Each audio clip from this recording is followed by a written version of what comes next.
Salut à tous, j'espère que votre confinement se passe bien. En ce qui nous concerne, eh bien, comme vous vous en doutez, les tournages en extérieur sont bel et bien suspendus. Et je ne vous cache pas que je commence réellement à me faire chier. Et je pense d'ailleurs que je suis loin d'être le seul. Oui, cher ami, c'est bien toi que je vise. Bon, je suppose que vous êtes tous et toutes en train de regarder vos films et vos séries préférées installés confortablement sur votre canapé, à moins que vous soyez subitement, étrangement et même curieusement mis au jogging, comme beaucoup depuis le début de ce confinement. Ah, j'adore l'être humain, toujours prêt à s'adapter en fonction de la situation. Remarque, on a vu pire comme nouvelles habitudes, vous allez me dire, hein. Enfin bref, cher ami, n'oubliez pas que votre petit McDonald's vous attend après votre séance de sport. Ah, on vient de m'apprendre à l'instant qu'il y a une queue de 3 km au drive et que du coup, il a dû être fermé. C'est donc ça le monde d'après? Eh bien, finalement, le monde d'avant n'était pas si mal, hein. Le monde d'après, c'est pas l'Amérique. Je dois bien admettre que j'aime également le McDonald's, mais faire une queue de 3 km pour ça, c'est quand même une autre histoire. Mais enfin bref, si vous faites partie de celles et ceux, oui je dis bien celles et ceux, car c'est la nouvelle expression à la mode qui englobe tout, si vous faites partie de celles et ceux qui regardent Netflix pendant ce long confinement, eh bien soyez heureux très chers amis, car aujourd'hui je vais vous parler d'une série sur Netflix.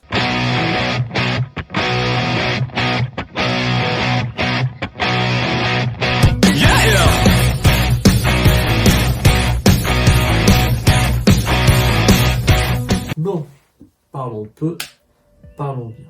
Protection avant tout. C'est une denrée rare, hein. Comme les masques d'ailleurs, hein, mais je ne suis pas là pour vous parler de politique. Bon, inutile de vous présenter Netflix, je suppose. Entreprise multinationale américaine créée en 1997, blablabla, enfin bref, tout le monde s'en fout. Et surtout entre nous.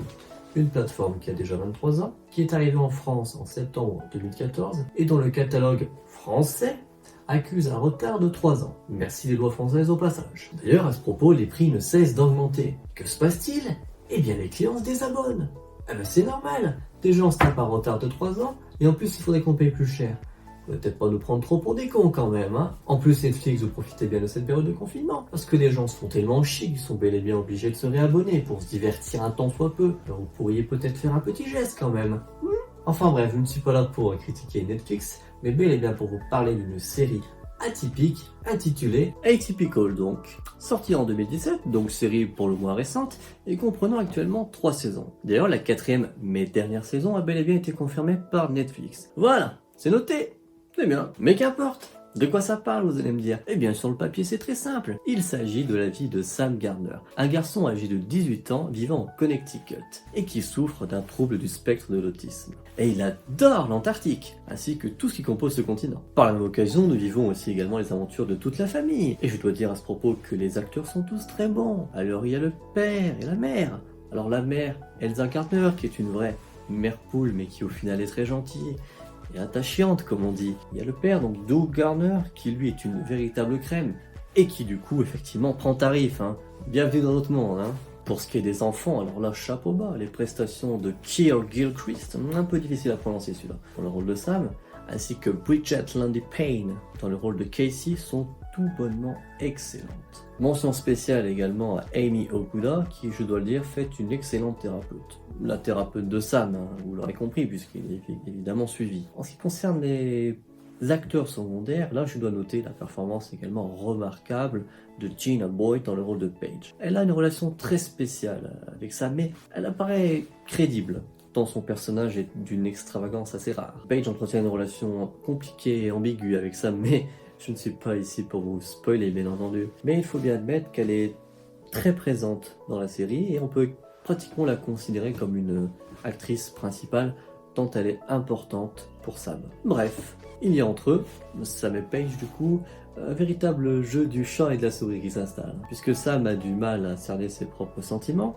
et Paige lui court après. Donc je vous laisse imaginer le bordel, hein. Mais alors, qu'en est-il réellement de l'histoire, vous allez me dire? Eh bien sur le papier c'est très simple, nous suivons la vie de notre très cher Sam Gardner, comme j'ai pu vous le dire auparavant. Mais nous suivons également, du coup, toutes ses réussites et ses échecs, ainsi que la vie de sa famille. Grâce à cette série, on apprend à mieux comprendre et à mieux connaître ce trouble. Car il faut bien admettre qu'on se met très peu souvent à leur place. Et c'est là que se trouve le réel intérêt de cette série. Alors oui, c'est parfois stéréotypé, mais quand même. Et cette série nous donne parfois des véritables leçons de vie et j'ai particulièrement aimé le moment où Casey frappe une fille qui s'était moquée d'une camarade de classe en lui collant un message pas très gentil sur son casier. Nous avons tous eu envie de faire ça un jour. Je parle bien évidemment de rétablir une forme de justice face à de tels comportements qui sont devenus monnaie courante dans notre société. Si ce n'est pas votre cas, je ne peux absolument rien pour vous, très cher ami. En ce qui concerne la saison 1, eh bien, elle aborde la thématique de la petite copine. En effet, Sam n'a jamais eu de petite copine. Il aimerait bien en avoir une pour découvrir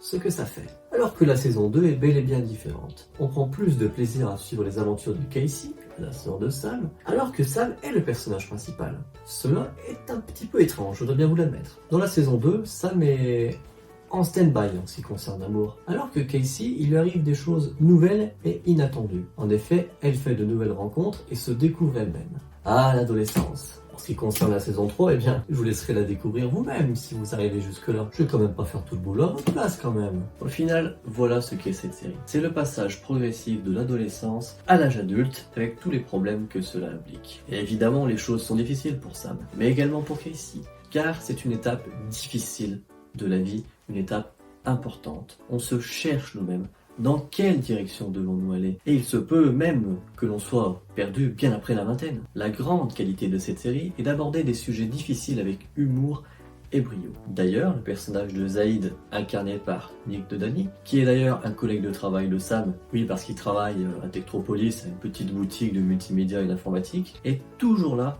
pour apporter de l'humour à cette série. Il s'agit avant tout du meilleur ami de Sam. Il est constamment là pour lui. Alors, est-ce que je vous conseille cette série? Bien évidemment.